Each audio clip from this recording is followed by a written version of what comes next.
and good morning. My name is Colonel Mary Lowe Mayhugh, U.S. Army retired, President and founder of the John P. Mayhugh Foundation. And I would like to welcome you to our third annual Heroes Journey Symposium. I first have to thank everyone who made this event possible today, as with so many events this year, we have all had to adjust to a new normal and rework how we do business. So thank you to our colleagues Paula Huff at Higher Advocacy, Rodney Meyer at Vets in Transition, and Dr. Christine Emery at Nonprofit Strategies, DC, and the City Club of Washington for ensuring we continue this important discussion on mental health and supporting those in recovery from wounds to wellness, not just in our military and veteran communities, but in our communities as a whole, where a majority of our military and veteran families reside. We are in the midst of some very difficult times. Not a day goes by without front-page news talking about our social turmoil, the pandemic. The news is filled with the number of new cases, new hotspots, the number of deaths, and the economic and social impact from both the pandemic and social inequities in our communities. Fortunately, our nation has put all of its strength and passion behind finding a vaccine for COVID-19 and addressing the disease, and we will prevail in overcoming our social inequities. But there's another deadly disease in our nation that has existed well before the pandemic and social issues took over the news cycle, and that is the state of our mental health. As a nation, we are facing a very dangerous intersection with a mental health crisis and pandemic and unrest. Regrettably, each will exacerbate the effects of the other. If you remember, during last year's symposium, we had several briefings about traumatic stress and the impact of traumatic stress on mental health. In fact, one of the scenarios presented was a pandemic. There is an overwhelming amount of scientific research and evidence that clearly shows we need to be concerned. And when you're beginning to see that tsunami of a crisis, and the numbers are staggering. Recently, the Center for Disease Control Director Robert Redfield indicated in a Buck Institute webinar that suicides and drug overdoses have surpassed the death rate for COVID-19 among our high school students. In our country, much of this is attributed to lockdowns, lack of public schooling, and which has disproportionately created a negative impact on young people's mental health. This should not come as a surprise, since we know how important positive social connections are for mental wellness. The most recent publicized federal data from 2018 records 48,000 deaths from suicide and 1.4 million attempts. In 2019, almost 71,000 people died from drug overdoses. So in a 12-month period, 41 plus 78, that's almost 120,000 people. More than the size of many of our small towns and communities. And if you take that over a 2-year period of 240,000 people that are gone, that is a lot of people. But what the numbers don't always show is the emotional and economic stress on families and our communities. Many of the people who have problems with addiction are also diagnosed with other mental health disorders, including anxiety and depression. And many who have attempted or committed suicide had undiagnosed or misdiagnosed mental health conditions. And many who do use drugs do so in an attempt to alleviate the symptoms of mental health disorders. And unfortunately, we're not always treating these as comorbid conditions. While we will find a vaccine and are slowly learning more about COVID-19 and how it impacts our health, and we are looking at our systems and policies to improve equity in our country, we must remain vigilant and find meaningful ways to reshape our avenues of approach for mental health. So how do we change the models of care and recovery and rethink how we address mental health in our community? We must begin to talk about it. Our foundation remains committed to rethinking the models of care and pursuing a national dialogue to educate our leaders, create collaboration in the healthcare community, and facilitate change so that we give mental health the same billing as other diseases in our country. Today's symposium brings together some great thought leaders that will provide ideas on how to begin to forge that pathway from wounds to wellness. And speaking of great leaders, I would like to begin to welcome our friend and last year's health defender, Congressman David Trone. He represents Maryland's 6th district and continues to be a voice of hope and change within the mental health community. He understands firsthand, like many of us in this room, the loss of a family member to a mental health issue. He understands the challenges of a family navigating the pathway from wounds to wellness. But more importantly, he understands the change that needs to be made and how to strengthen the national conversation when it comes to mental health. Congressman Trone continues to be relentless in championing solutions that will forge that pathway from wounds to wellness. In fact, this month, 2 bills addressing the opioid crisis were passed through the House Energy and Commerce Committees and are now on their way to the House floor. We are truly honored to welcome him back. Please join me in welcoming our friend, Congressman David Trone.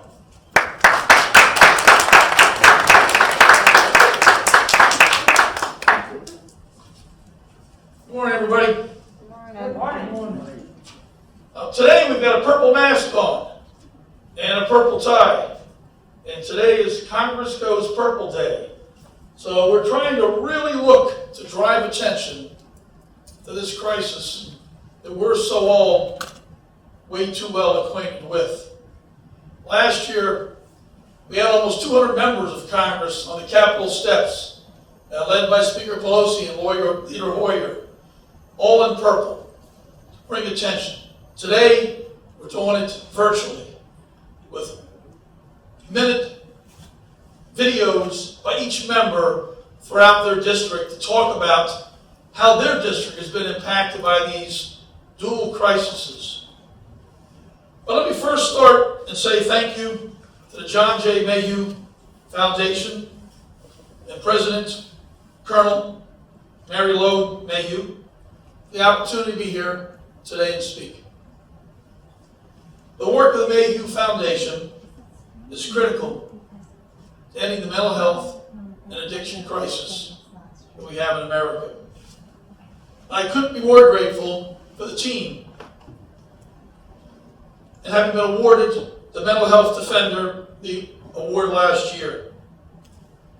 As you know, I have a personal connection to this topic. I have a daughter that's been in recovery from addiction and mental health challenges for over 7 years successfully. My nephew, Ian Trone, he died of a fentanyl overdose on New Year's Eve, 2016, alone in a hotel room. He had been in recovery and doing well, 13 of his last 16 months. But Ian suffered from addiction, depression, anxiety, and he was just as impacted with 5 arrests, all related to those issues. These 3 pieces are all the legs of a stool that we can't solve, as the Colonel said, individually. We've got to work on a comprehensive solution. It's our only chance to help these folks. Ian, while he suffered for addiction, my wife and I worked for over 5 years to try and get him into recovery and stay in recovery. We helped navigate what's a very confusing system so we can access treatment and recovery services. I witnessed firsthand how we're failing those that most in need. One of the 2 bills passed Energy and Commerce this week talks about family support services, not just focusing on the individual, but all those around the individual that are caught up in a whole world that we never expected. And with so many decisions that are potentially life-shattering, life-ending. And which way do we go? Which road do we take? We need that direction, that guidance, that support. And this bill does that. It's a bipartisan bill. It's bicameral. We should get it to the finish line. It has to happen. So, having gone through this, I came to Congress to do something about this. While the opioid crisis and addiction were here long before COVID-19, the COVID-19 epidemic has only intensified the issues. With isolation, the numbers are moving in a very, very bad direction. Statistics, as mentioned before by the Colonel, are alarming. 1 in 4 young adults is actively considered suicide in the past 30 days. More than 40% of the states are seeing an increase in opioid-related deaths. The numbers in April were up 19% for overdose deaths. May, they were up 42%. And as was mentioned, we had a terrible record year in 2019 with 71,000 deaths to overdose. And we add the suicide, 48,000 on top of that. As you said, we take those numbers back 1, 2, 3 years, and we're 300,000 deaths. And now those numbers mean a lot more to us because we're subjected every night to CNN and MSNBC or Fox, whatever we watch. Those numbers are there, stark reminders of what COVID has done. But there will be a vaccine for COVID. It will happen at some point. There is not going to be a vaccine for those that suffer from addiction and mental illness. It's our duty to work as a team, as you are doing here. And I thank you, to work together to end the stigma and look for a myriad of solutions, because there will be, of course, no silver bullets. The good news, Congress is listening.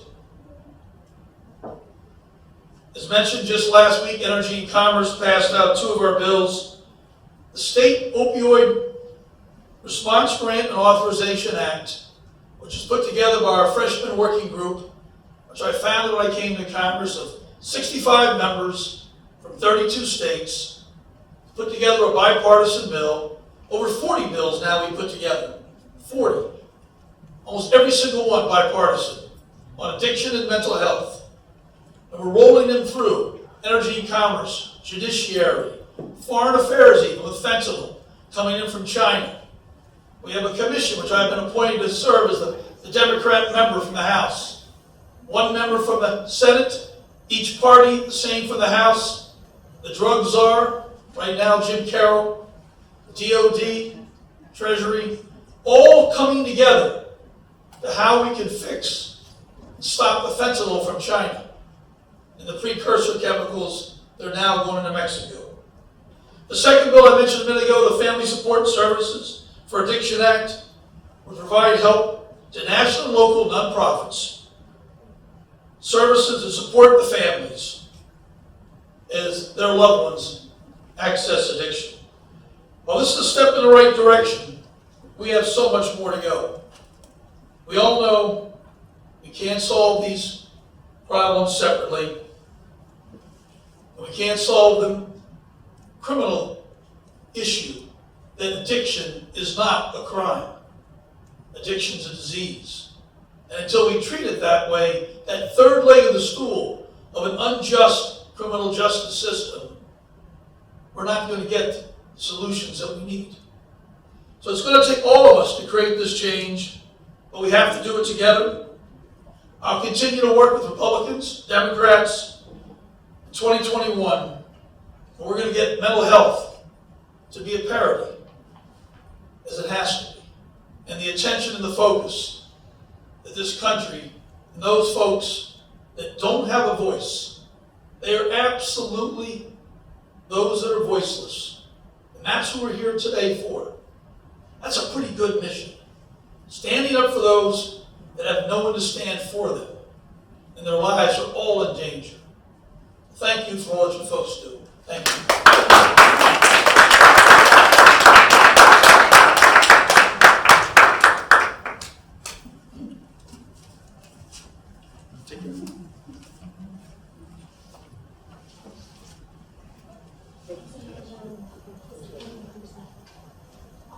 Thank you again, Congressman Trone, for all the important work you do.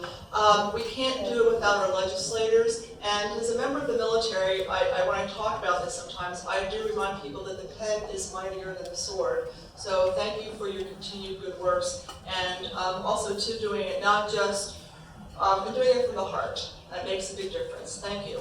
And I want to, got my notes here. I want to introduce my first panel.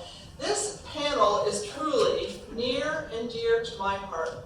And it's really the reason we started the foundation, because it's all about families. You know, families are the core of everything we do, especially in the military. Our families are the ones that take care of us. They're our cheerleaders when we come home. And losing my son was certainly the most devastating thing to our family. And just as Congressman Trone talked about, it is a challenging pathway, understanding that intersection of mental health in our families and the importance of bringing the whole family together.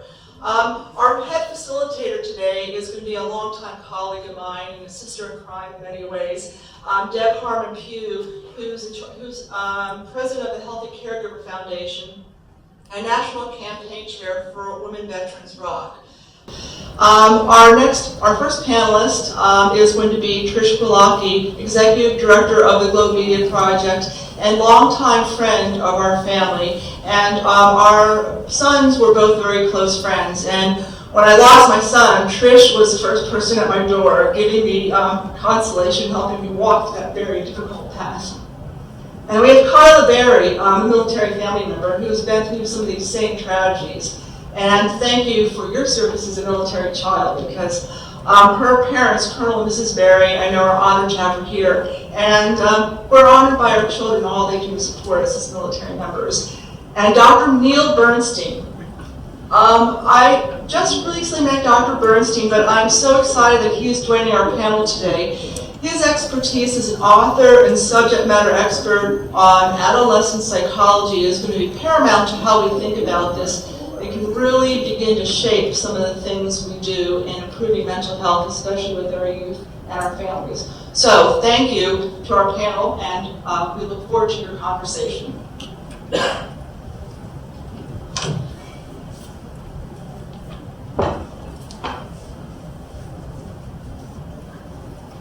Good morning, everyone. Good morning. Good morning.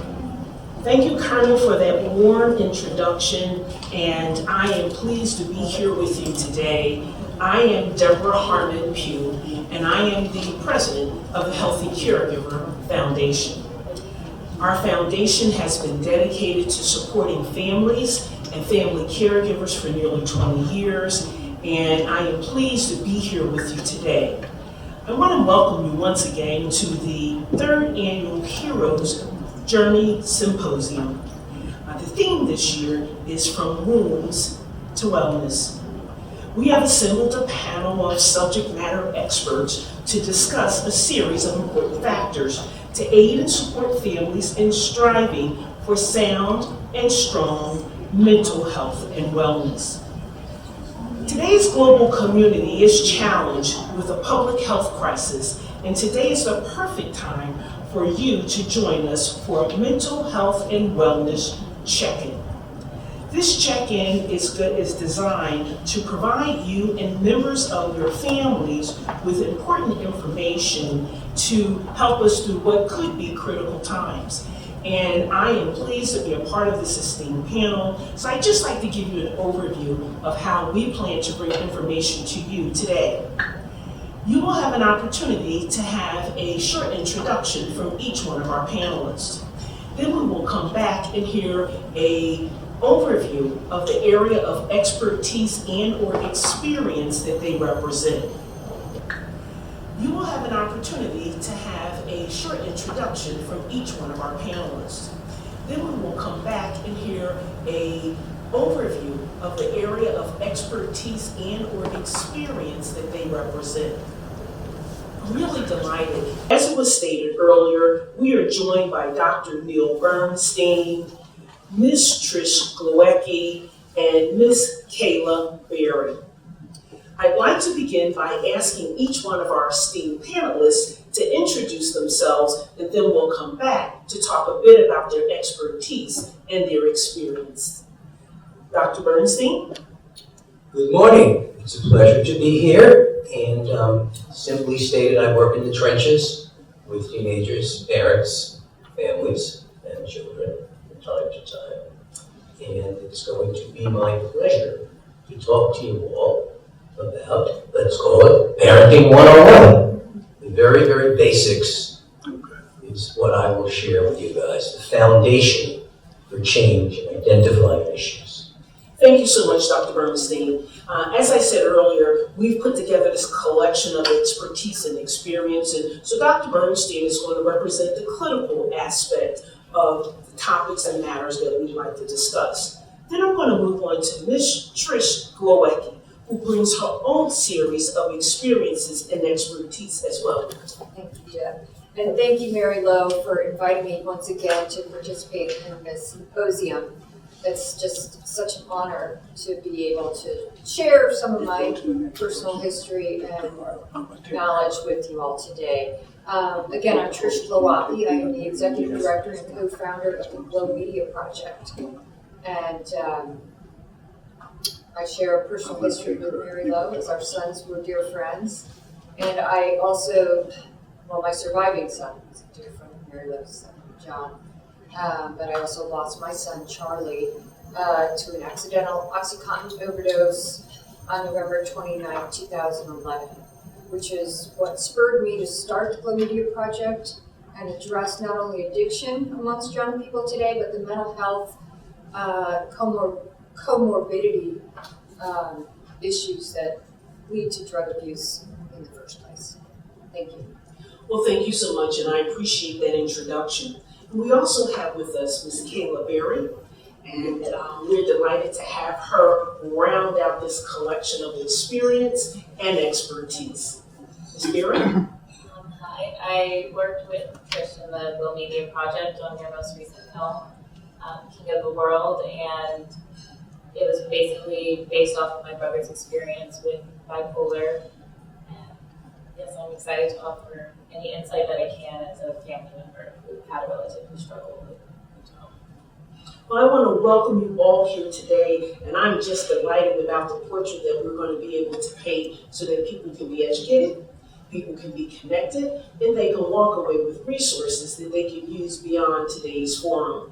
So Dr. Bernstein, it would be great if you could give us an overview of the area of expertise that you bring to the table to educate our guests and also our viewers. Okay, welcome to my crash course on parenting. And there's nothing like being a well-informed parent who learns and knows how to communicate effectively with their children. And I'll tell you a very quick story that happened many years ago that I've never forgotten, which will bring home the point. I was speaking with a dad about his concerns about his son's drug use. And the dad told me he had a wonderful talk with his son about drugs and dangers. It was a long talk. And I said to the dad, "That's great. And during that long talk, how much did your son say?"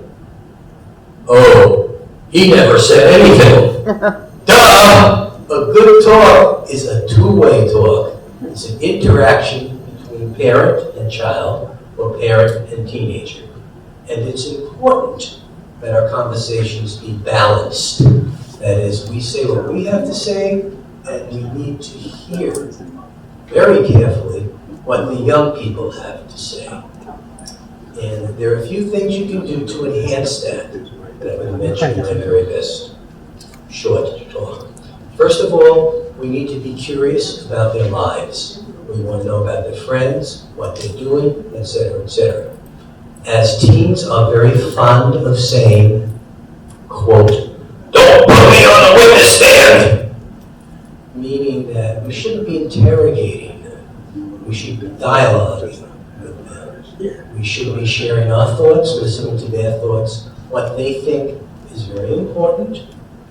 And we need to be supportive. And one of the most important things to do when we talk to teens is to validate that feeling that they have, whether it's distress, depression, anxiety, whatever it is. That's no big deal, don't worry about it. That's not helpful, my friends. Compassion is helpful. Understanding is helpful.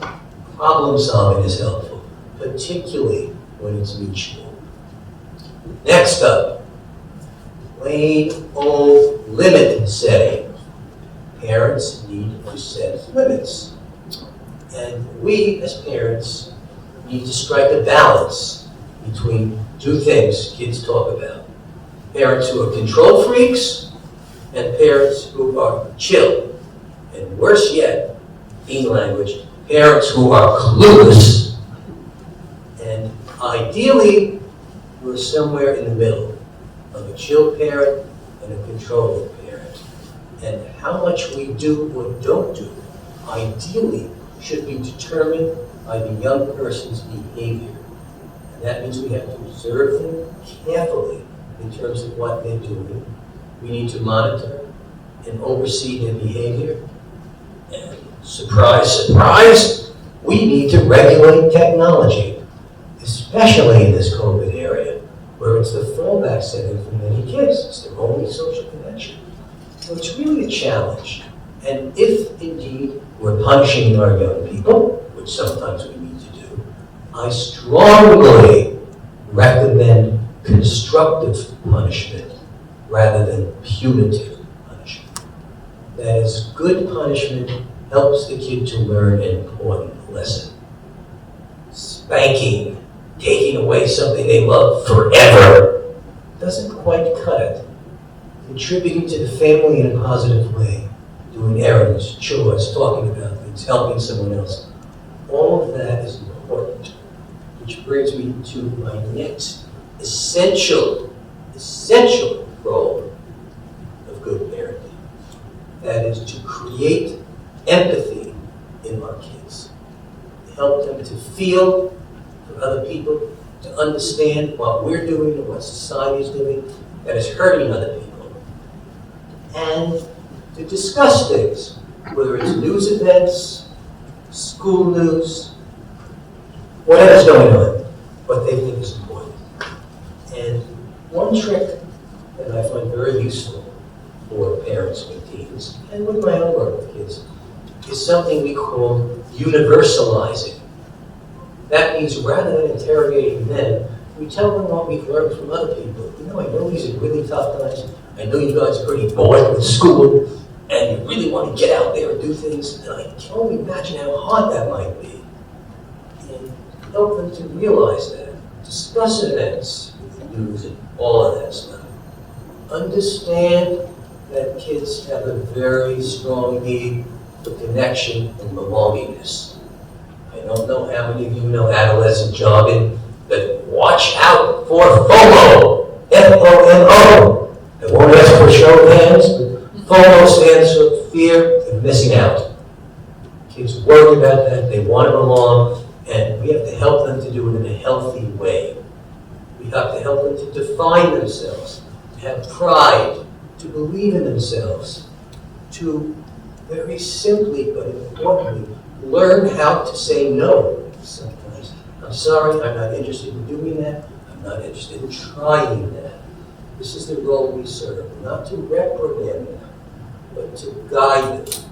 So very important. We want to be aware of what's going on with our kids, particularly family and school issues. Currently, more so than ever, all of these things I'm telling you are applicable in day-to-day life, but they're increasingly important in this COVID era that we're all going through. And it's really important to motivate our kids. You know, they complain we boss them around too much, et cetera, et cetera. I'll tell you a very simple line that you can tell your kids. You just say, you know what? If you control yourself, we won't have to control you. The best way to control how we react to you is is take charge of yourself and do what you need to do. And please, please, please feel free to ask for help. We're not going to be judgmental. We need to motivate them. We need to understand what might be interfering with their performance or day-to-day life. In the, quote, old days before COVID, you know, it was easy enough to contact the school and get reports on what's happening. Well, my friends, it's a lot harder now to do that in this atmosphere. It doesn't mean you can't, but you really have to make a lot of effort to understand what's going on and to understand what the risk factors are. You know, all the stuff being said about drug abuse, et cetera, is so vital, but we have to start at the beginning, which is what can lead to it. You know, sometimes if you notice your young person is withdrawn, or the moods are shifting, or they're anxious, or they're worrying more, or they're experimenting with drugs, or you're observing risk-taking behavior, or rebelliousness, all of these things warrant attention. Not when it occurs for a few days, but for a few weeks when there's a pattern, it's often time to help, to ask for help, and to give kids permission. Which brings me to my last point. Hopefully I'm not running too short on time. You're fine. We gotta improve the system, folks. We all know that. And there's a lot to be done. We have to promote a culture of concern. You know the old saying, charity begins at home. It's very applicable. And it's already been mentioned, but the number of young people exhibiting depression, anxiety, substance abuse is skyrocketing. And it's really important for parents to know how to find help, to be willing to speak up and contact someone. Ideally, there should be a contact person in every school, a counselor, a school psychologist, a social worker. It's a little harder to reach out to them now, but yes, they're still there. Most importantly, and this is a neglected factor, kids need to feel safe expressing concerns about themselves or their friends. The worst nightmare of a teenager or older child is to be called a, quote, narc by their friends. A narc means you're telling on someone, you're snitching, you're getting them in trouble. That ain't what this is about. This is about giving kids permission to safely talk to someone in private, in confidence, about their own concerns, or more importantly, about their concerns about a friend who they know is into something dangerous. And be assured that they're not getting in trouble for talking about that with either their parents or their parents' friends or whatever the case might be. It's very delicate, but it's very, very important. It should not be stigmatized, asking for help if you're a parent or a child. And parents need to know where to go for help.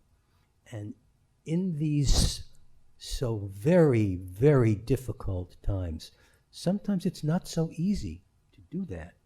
Well, my friends, there are websites, there are sites where you can find a therapist and find help. There is actually, quote unquote, a partnership to end addiction, which is a website where you can find information about anything or everything. And obviously technology is the safest route for starting point to learn about things and be able to respond appropriately to them. And this concludes the world's shortest course on parenting. I thank you for your attention, and I defer to our wonderful chairperson. Well, thank you so much, Dr. Bernstein, and I sincerely appreciate the overview that you've given us. Today, friends, we've heard from a clinical psychologist that has given us an overview of a synopsis of what he views as, scientifically, as parenting and good parenting. He's given us 7 points to ponder on, and that was around communications. We need to be mindful of that and social isolation. We also need to make sure that we keep tabs on preventing that from occurring within families. Motivation, he's given us signs of dangers, and he's also touched on what we can do to improve the systems. So I just want to thank you so much for your overview. And as a first piece of this puzzle, some of the other things I thought that you mentioned that were really important, you talked about having a certain level of curiosity to be able to validate when we see these kind of feelings percolate to the top, and have balance and observation, and also regulate the use of technology. I think that those are all very helpful components. So thank you very much for your overview. And we'll have time for Q&A at the end of this. I want to introduce our next panelist, who brings to us, again, a certain level of expertise. And Trish, we're so glad to have you with us, because as we begin to build this collection of discussions and conversations, we've heard from the clinical piece, but we really like to touch base with you to find out about your experience in this area. Thank you, Deb. And thank you, Dr. Bernstein, for that wonderful Parenting 101. That was really helpful, and it was in layman's terms, which I think a lot of people can appreciate, because sometimes the data, we can get caught up in the numbers and doesn't make a lot of sense, right? But building on what Dr. Bernstein mentioned about Parenting 101, one component that we have found at the Glowmedia project that's missing is a tool to educate parents, students, teachers, and school psychologists and counselors and whatnot, a teaching tool that can be used in the schools or in other youth-focused settings that can actually bring home these messages in layman's terms.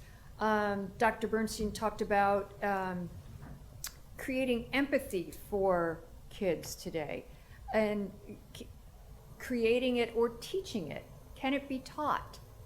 The films we provide at the Glowmedia project, the films and the guides, our goal is to teach empathy to kids and their educators and their families, so that they can understand various mental health concerns, various mental illnesses, and other sensitive issues that teens and adolescents deal with today.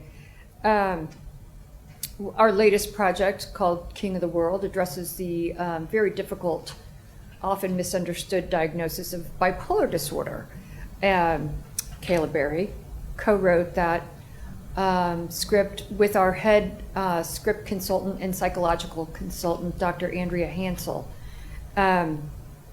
We use, at the Glowmedia project, we use experts in the field as well as people with learned lived experience to have that combination of passion and knowledge to really bring our stories to life and try to make them as effective as possible and compelling as possible and relatable to teens.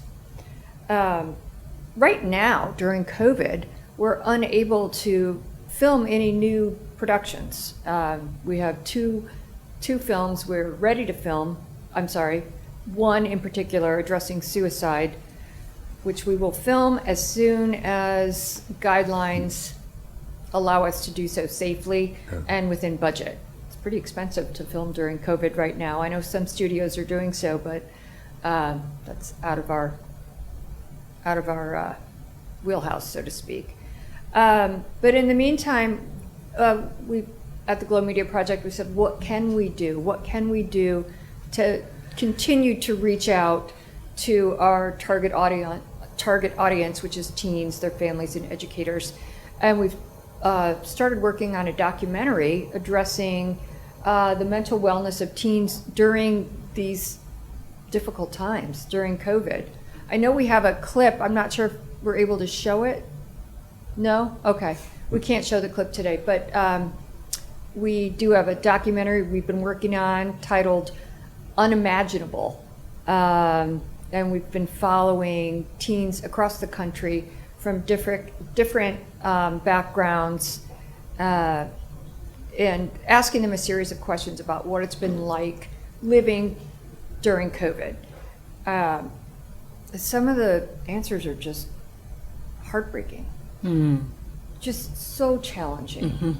As Dr. Bernstein mentioned, mental health is it's at a crisis level right now because people are being homeschooled. If they're allowed to go in person, sometimes it's spotty, a couple days a week. Not every child has a healthy learning environment.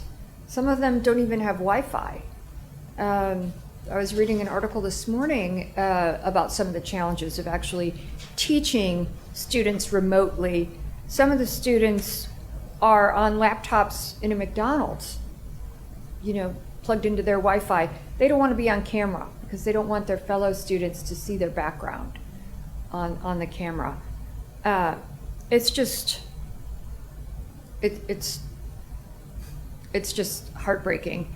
One of the positives of some of these students we've interviewed, for an introvert, they're kind of happy right now. If you're fearful of school in any way, or just being, out of the house, learning remotely is a game changer for them. And some students are actually thriving right now. Other students are turning to the arts as a form of release. They're writing music, writing poetry, painting, getting their feelings out in an artistic way, which is really, really wonderful. One of the another item that Dr. Bernstein touched on, charity begins at home. That was something that I really like that. Not just charity, but mental wellness begins at home. And during these COVID times, oftentimes, two working parents working from home, 1, 2, maybe 3 or more children all learning remotely from home. And how can we keep our kids mentally healthy? It's a challenge for everybody. Daily check-ins help, family dinners. There's no excuse not to have a family dinner these days. Everybody's at home, right? But just checking in with each other. One of the things that we offer at the Glowmedia Project that is very helpful right now for educators is that our films and guides are all available free of charge on our website, glowmedia.org. And it's just a wonderful resource for educators. I know back in March when everything shut down and we were reaching out to educators, reminding them that we had these resources available. Most of the educators I spoke with said, you know what, we're just trying to figure out how to do 5th grade math remotely. We'll get to mental health eventually. Thank you. Now, and none of them thought back in March we'd still be doing this in September.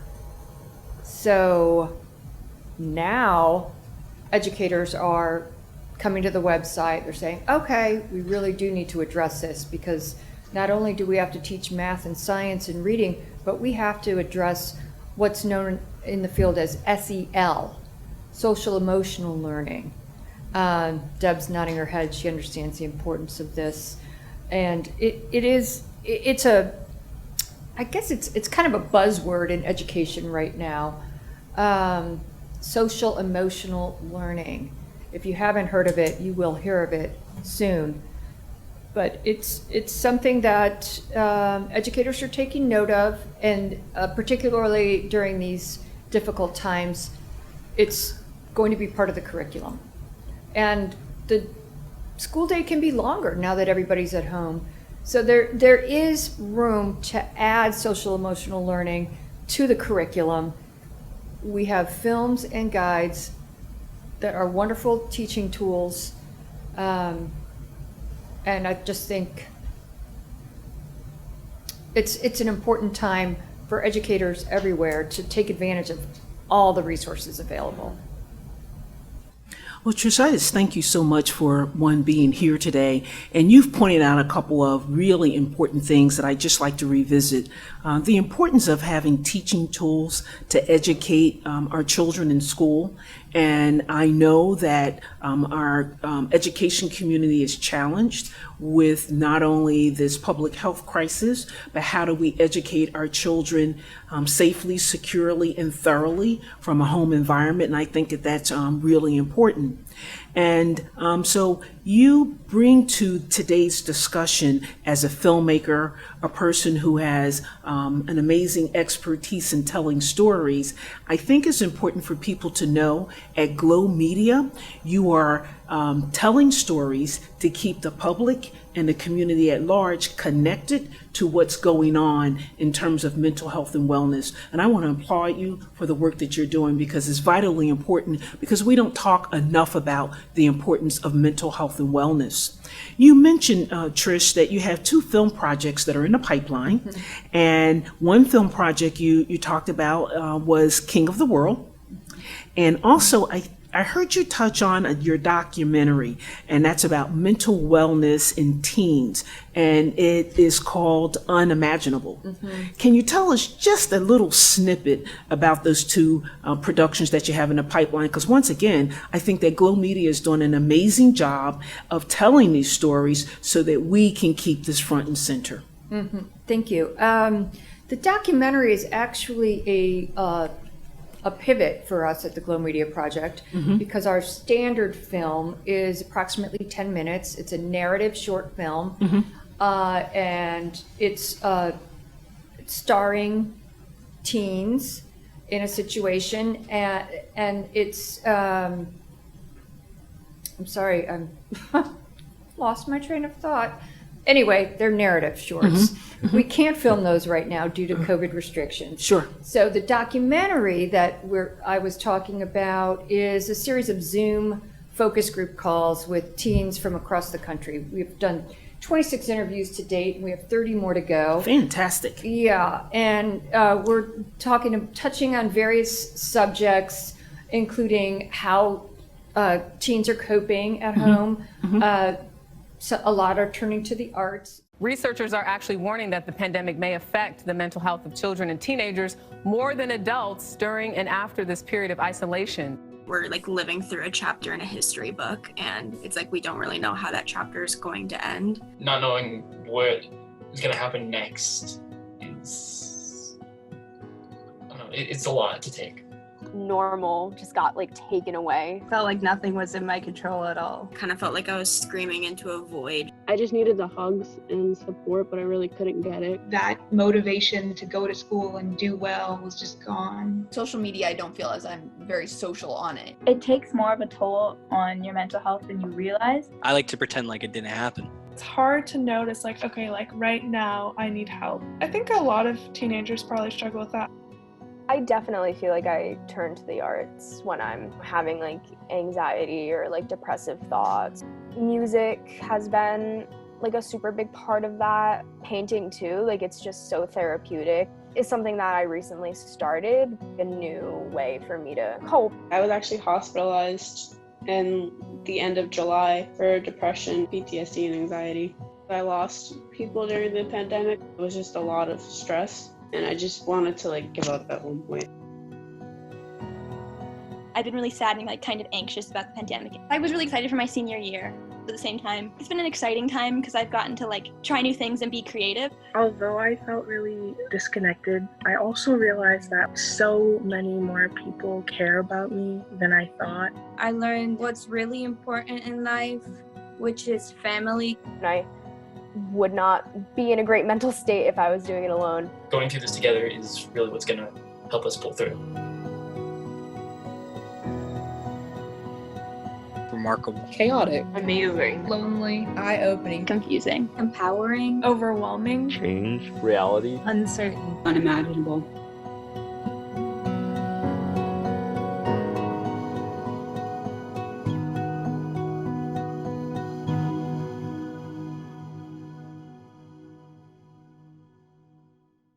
The other film that we just released in March is titled King of the World. So that would be our 5th in our series addressing various mental health topics.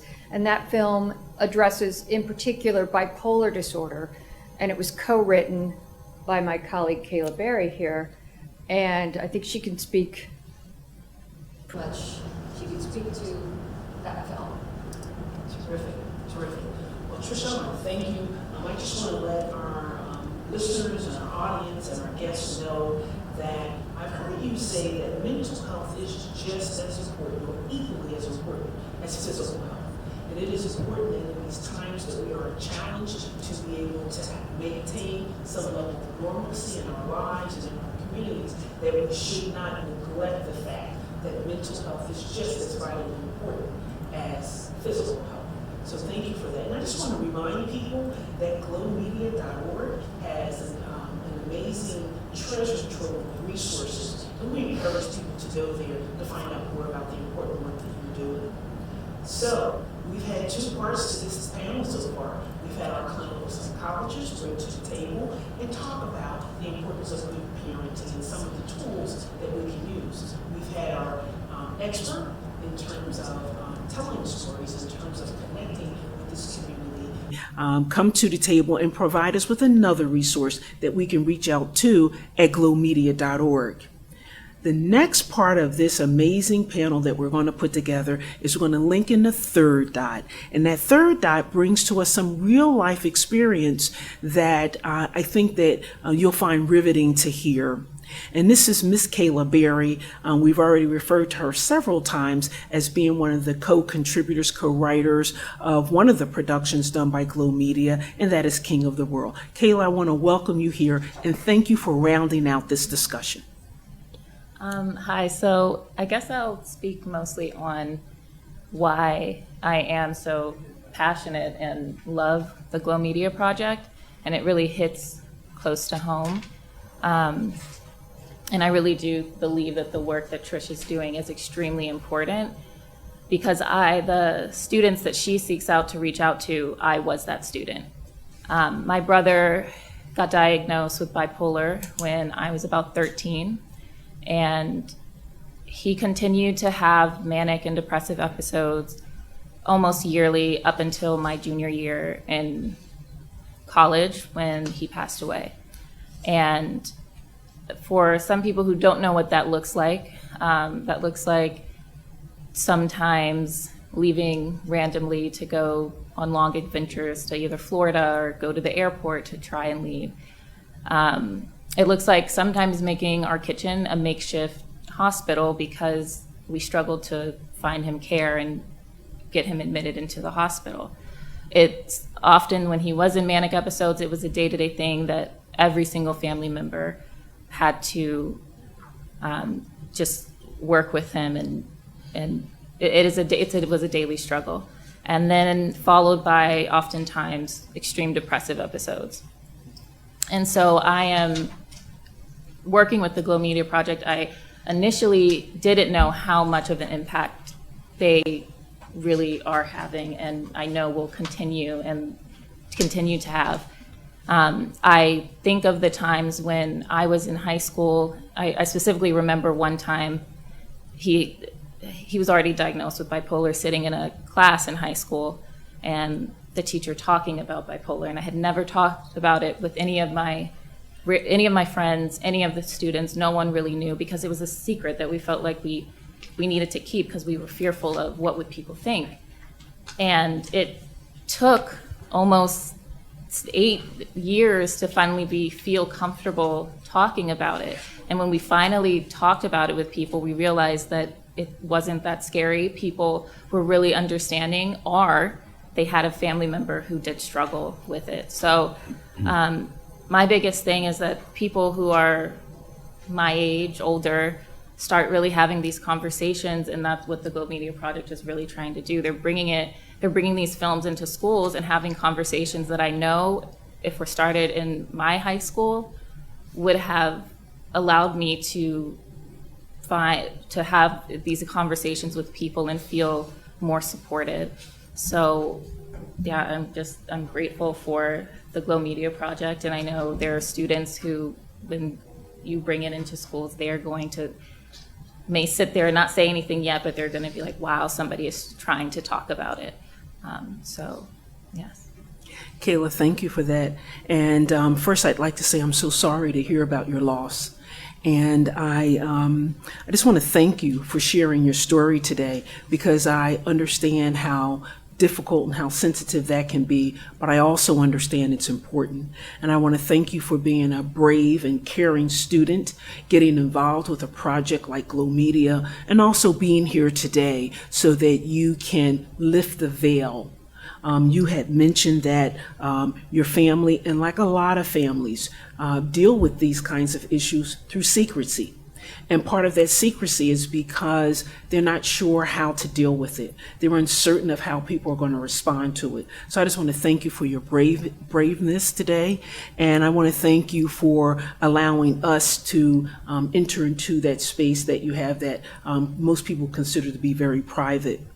Kayla, you and I have talked a bit before about this, and you said that one of the things that you wanted to do today is to have people understand what does bipolar look like, to be able to have some insight into the. Would you like to talk a little bit more about that? Right. So I am obviously not an expert at, mental health. The most I have is through my own experience, so I can speak on what that looked like for my brother. It's very like if he's when he was in a manic episode, it would be very disconnected thoughts, very fast-paced thinking. They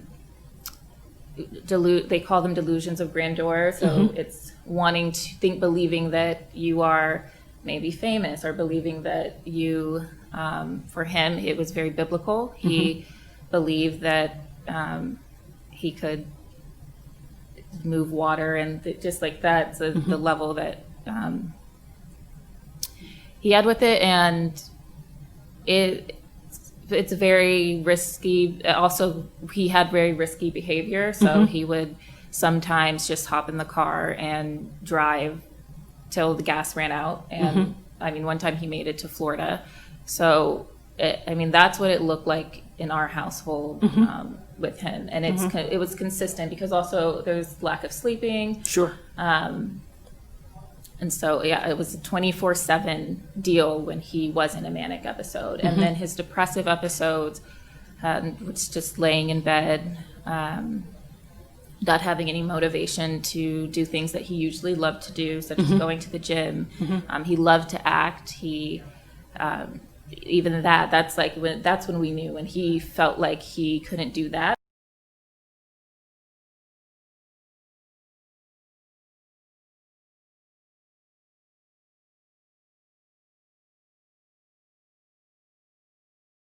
So would you tell us a bit about your work in that project? Yeah, so I worked on King of the World with Trish, and basically we wanted to capture, it's a 10-minute short film, so we wanted to capture Casey's spirit and while educating people about bipolar. So some of the things that I talked about, fast-paced speaking, disconnected thoughts we portrayed, lack of sleeping. So yes, the film was mainly to spread awareness about bipolar while also touching on how Casey was as a person. And I know at the premiere, the response was really heartwarming for me, because I had a lot of people come up and say either, oh, I didn't know that's what that looked like, or, I have an experience, I know somebody who's been through it. So. I just want to add a little something to that. So Kayla brought to the script writing and the filming of King of the World her personal experience. We also worked, as I mentioned earlier, with a psychological consultant, Dr. Andrea Hansel. She was the head script writer, worked very closely with Kayla to make sure that we were portraying bipolar disorder accurately. And what Kayla brought was the peer. She was teaching the peer empathy. Sure. How the kids could relate to it, and I think we're showing this film later in one of the breakouts or one of the breaks later on. If you have a chance to catch it, please do. So it's a wonderful work, and if you are unfamiliar with bipolar disorder, you'll come away with a pretty good knowledge of it and how teenagers can help each other understand the disorder and help each other. And, yeah. Well, I am very encouraged to hear about the work that's being done in this community. I think that when we have our clinical view of this, we have our life experience and personal experience, and then we have a family experience, it helps us to be able to have a full circle. I think that this demonstrates a circle of care to the community at large, and there are friendships that have been developed here, there's professional relationships, and it really has created this circle of care. And I just like to use this time that we have left as an opportunity to see if there's anything that our three components would like to add to this discussion, and we'll find out if there's questions that we'd like to be able to put to our panelists. Dr. Bernstein? Okay, never thought you'd ask. I think first and foremost is to be able to seek and find appropriate treatment for issues. Bipolar, for example, requires a specialist and most frequently requires medication as well to help stabilize the young person. And it's very important that the community at large understand this and be able to identify it. And you didn't mention it, but just interestingly, it doesn't make it better or worse, researchers have suggested that there's a genetic component to bipolar disorder and depression and a lot of other things. So, for example, if I'm a parent and I've suffered with mood disorder or depression or whatever, my children are more susceptible to it. It doesn't mean they have to have it. Mm-hmm. It just means there's an increased susceptibility.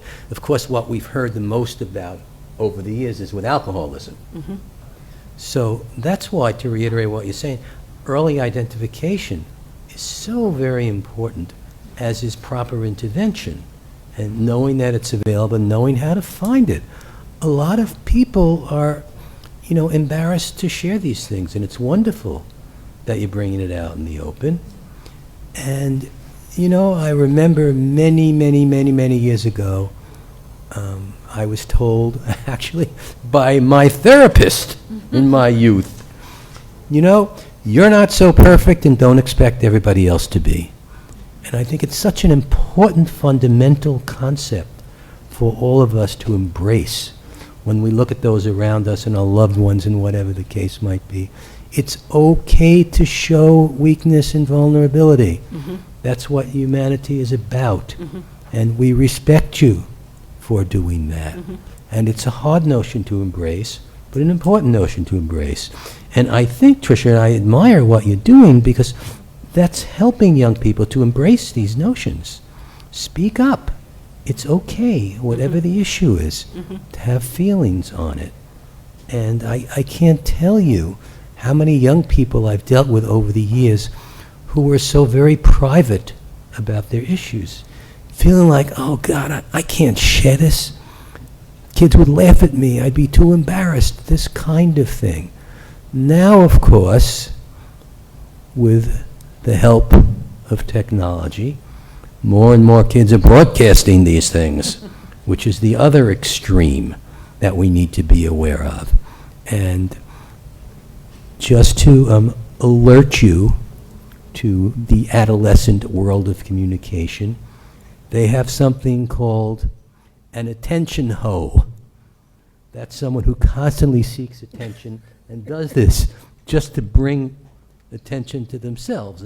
That in and of itself is a problem. But we have to be aware of the impact of technology on everything we're talking about. And one thing that has not been mentioned in all the wonderful things that have been said about COVID, and this is something that a lot of kids resort to, excessive video gaming. Look out, parents. You know, yes, it can be a relief to do it for a while, but there are kids who just really take advantage of it in the COVID situation, and they love it. They love the fact that they can't be monitored, and anytime they're not watched, and meanwhile, they're in class, and while they're in class, they're playing a game, they're doing this. Distractibility is significant as well.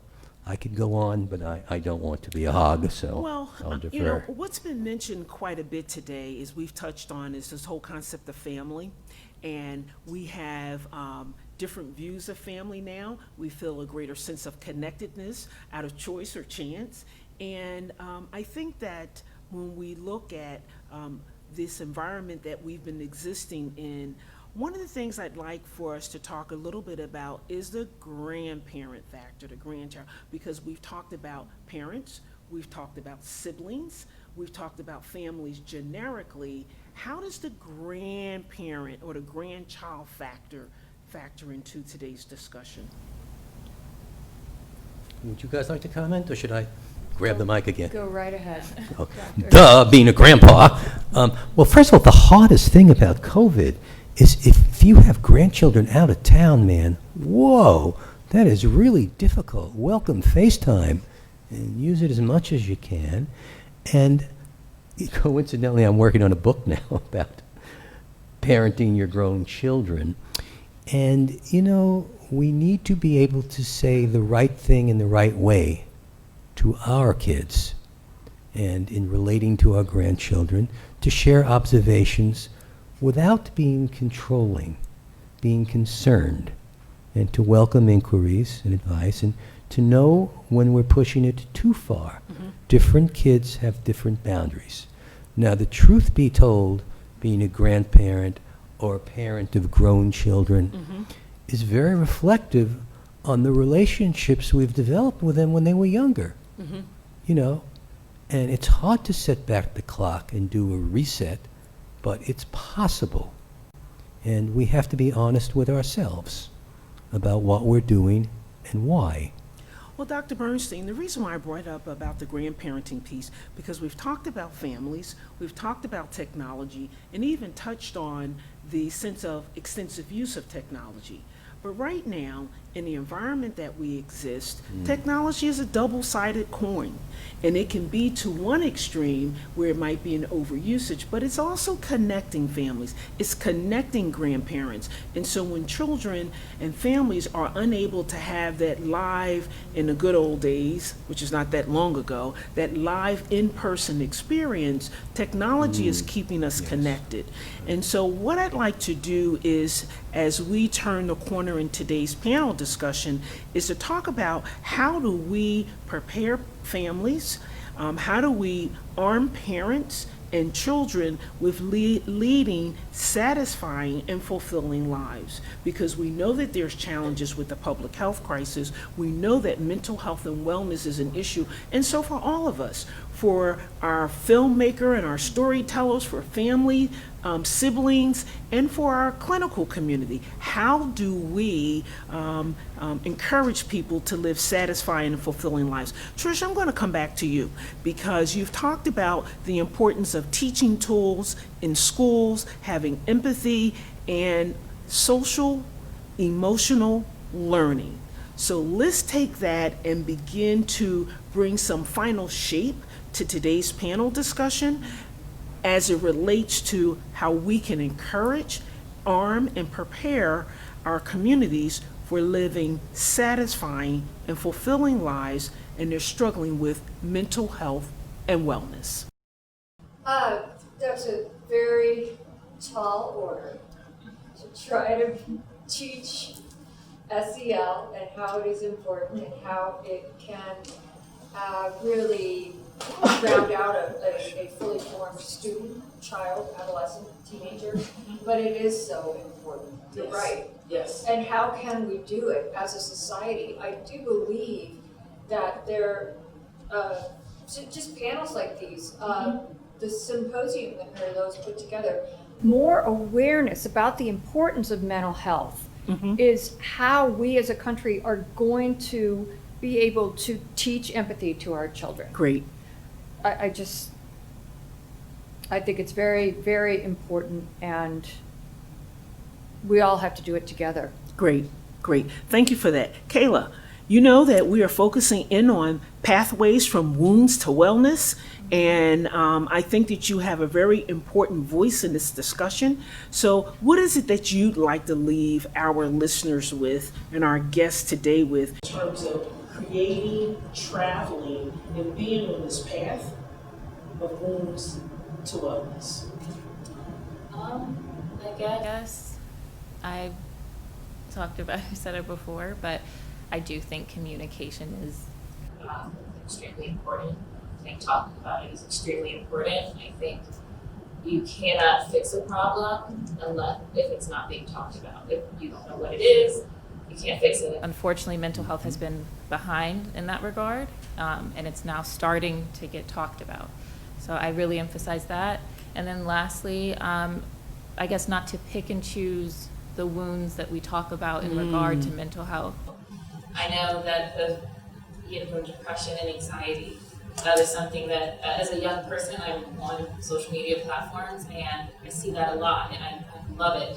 It's amazing, and we also need to include the ones that may not be as talked about right now, such as bipolar, OCD, and the many others. So just not to pick and choose, and to make sure that we are making it very inclusive in regards to mental health. I love that. Thank you for that, because not to pick and choose is something that really sticks with me in terms of what you brought to the table. And I also think that we should recognize how valuable it is to have an individual that is working in terms of peer support and peer education. Because as we have individuals that have gone through this experience, no one can speak to it the way that you can give voice to it. So thank you for that. Not to pick and choose what it is that you're going to support, speak about, or represent. Dr. Bernstein, you said when you opened us in this panel discussion, some of the things that we should keep in mind is to be good observers, to be good communicators, to look at ways in which we can be aware of danger signals. Are there any final comments that you'd like to add today for us to walk away as we begin to bring some closure to our discussion about pathways from wounds to wellness? Well, first and foremost is don't be afraid, don't be shy about asking for help when you need it. A lot of times parents observe things in children that don't really make sense and they're not sure what's going on. Shout it out. I could use help, I could use consultation, but it's very important to not keep things to yourselves or feel embarrassed about what your child is going through. Especially these days when the statistics are rising over the course of months. And it's certainly understandable that that's happening. And if we were to poll teenagers, and I'm not talking about just emotional problems, if we were to poll teenagers about what they're feeling the most currently, we would hear things like, I'm lonely, I'm bored, it's hard to pay attention when I'm doing online learning, video learning, whatever you want to call it. And we need to work at it, and we need to support that as parents. That it's okay to tune out for a while, it's fine to take a break. And we need to even help kids to structure their days right now. And we need to encourage video connections, group chats, Zooming, all of that stuff is important for kids, you know. And the truth be told, I have to say it, you hear in the news with college kids, but some kids are sneaking out because they can't stand it just to be with their friends. And we have to provide adequate supervision and help kids to take it seriously. And I hate to say it, but you've probably heard it on the news, but Some kids, college kids, think social isolation is a big joke. I want a party hardy. Well, duh. You know, it can lead to a lot of trouble. And you know something? The data is confirming that. We're hearing more and more cases arise in colleges, and adjustments are being made. And as parents, we need to prepare our kids for the future. We need to hold up a mirror to them so they can see themselves as they really are, not as a punishment, as an observation. And most importantly, we as parents need to show our own vulnerability, that we know how it feels to be left out, to fail a test, to not be chosen for this or that. It's really important. And particularly early on, parents have the power to head some of these things off, and if they can't, to be able to face up to it and do what is needed to get it right. And by the way, we've had a few statistics thrown around, but believe it or not, I'm almost embarrassed to say this as a psychologist, but only 20% of the kids in the country who need help actually get it. Man, I would love to change that. And that's so much the focus of this conference, which we're going to get to, and what I think Congressman Trone was talking about. But you need to do it on both levels, the political level and the day-to-day level. That's our mission. Well, thank you for that. And I want to thank all of our esteemed panelists for coming together. And thank you for those closing remarks about vulnerability and ask for help. I can't think of a better way in closing today's panel. And I just want to thank each of you again for being here today. Dr. Neil Bernstein, Trish Glowacki, and also Miss Kayla Berry. And I also want to thank Mary Lowe Mayhugh, who is the founder and president of the John P. Mayhugh Foundation, and congratulate them on the work that they've been doing thus far in hosting today's 3rd annual Heroes Journey Symposium. Thank you.